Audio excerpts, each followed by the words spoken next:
वजीर आजम शहबाज शरीफ की हुकूमत अब से कुछ देर बाद अपना पहला वफाकी बजट कौमी असम्बली में पेश करने जा रही है।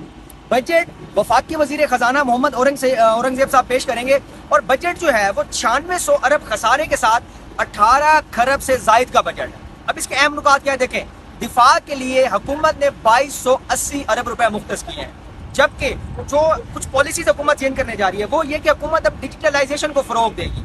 पेपरलेस गवर्नमेंट जो है हुकूमत अब उसको फरोग देने जा रही है। उसके अलावा जो पेंशन स्कीम है, रजा कराना पेंशन स्कीम ये हुकूमत इंट्रोड्यूस कराने जा रही है। यानी पहले अगर कोई सरकारी मुलाजिम रिटायर होता था तो वो तायात पेंशन लेता था, लेकिन अब उस पेंशन की मुद्दत 20 साल तक मुकर्रर कर दी गई। हाँ, उसकी फैमिली को अगर दी जाएगी वो भी 10 से 15 साल तक दी जाएगी, जबकि जो बेटी की पेंशन है उस सिस्टम को मुकम्मल तौर पर खत्म किया जा रहा है। उसके अलावा जो अरकान कौमी असम्बली है उनको फंड्स के लिए, तरक्याती प्रोजेक्ट्स के लिए 75 अरब रुपए दिए जाएंगे, हुकूमत ने मुख्तस किए हैं। यानी जो MNAs हैं वो अपनी कंस्टिट्यूएंसी में जाके वो पैसा लगाएंगे और उसके लिए 75 अरब रुपए हुकूमत इन्हें देने जा रही है।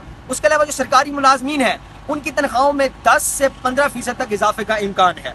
खुराक हो गई, आपकी अद्वियात हो गई, आपकी तिब्बी आलात, उनमें अब उनमें मजीद महंगाई का इम्कान है, क्योंकि उन पर 10% तक सेल्स टैक्स लगाए जाने का इम्कान है।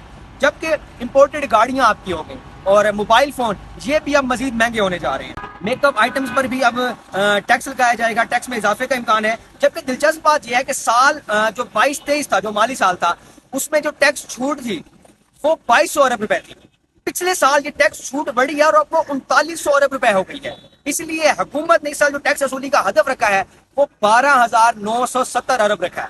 अब देखना यह है कि इस बजट से गरीब आवाम कितनी मुस्तफीद होती है, क्योंकि IMF शराइत पे शराइत लगाने जा रही है। सुनने में यह भी आ रहा है कि इस बजट के बाद महंगाई की लहर आएगी, लेकिन सवाल यह है कि हुकूमत गरीबों के हक में चीजें कैसे करती है, कैसे गरीब इन मुश्किल हालात में गुजारा करता है।